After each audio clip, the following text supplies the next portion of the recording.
Good afternoon. Standard 8 subject English revision 1.3. Trees are the kindest thing I know. Last period we learned extract number first. Today we learn extract number 2. So I read the question and tells about it. Read the following extract and do the activities. A1 simple factual activity. हा साधा प्रश्न आहे पहा, सहज आपल्याला उत्तर लिहिता येतात. पहा, dash glow first at sunrise. Read the extract and find out the answer. Birds of tree, underline it. Birds of tree glow faster at sunrise. Second sentence, trees sings dash for small kids. Trees sings a lullaby. Trees sing a lullaby for small kids. Underline a lullaby. Next sentence, trees hold the light when evening changes into night. Underline when evening changes into night. First sentence, the poet knows that trees are dash. The poet knows that trees are the kindest things.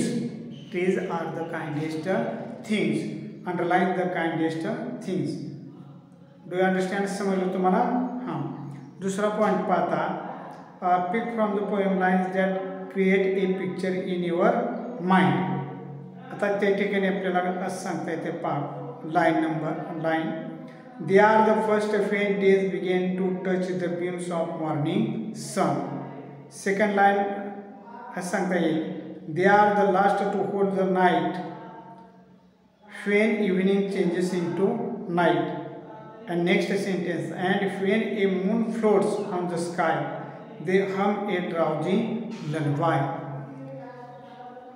अशी आपल्याला वाक्य सांगता येतील.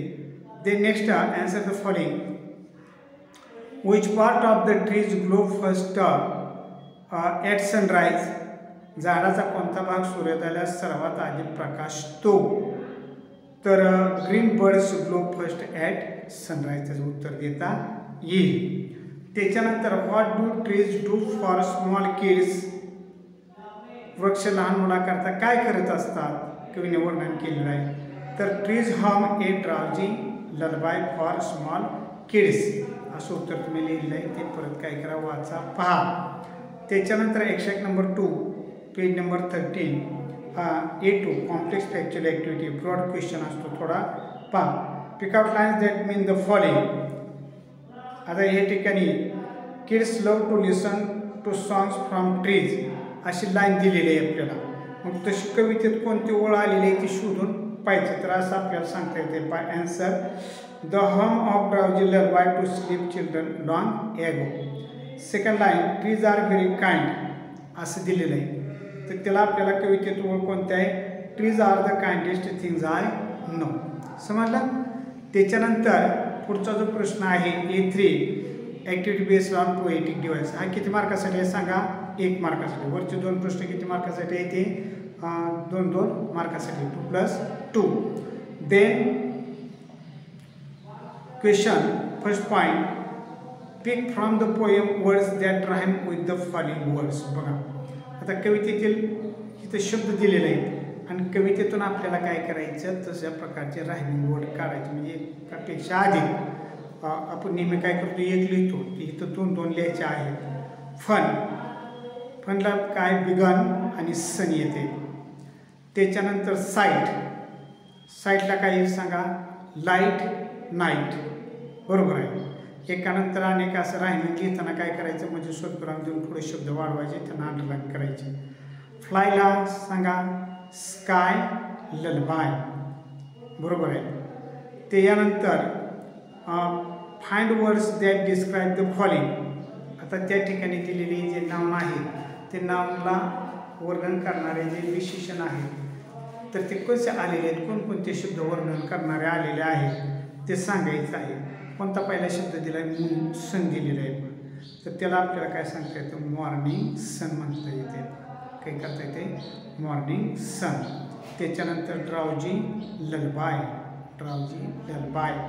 त्याच्यानंतर kindest trees, kindest trees आणि sleepy children, sleepy children.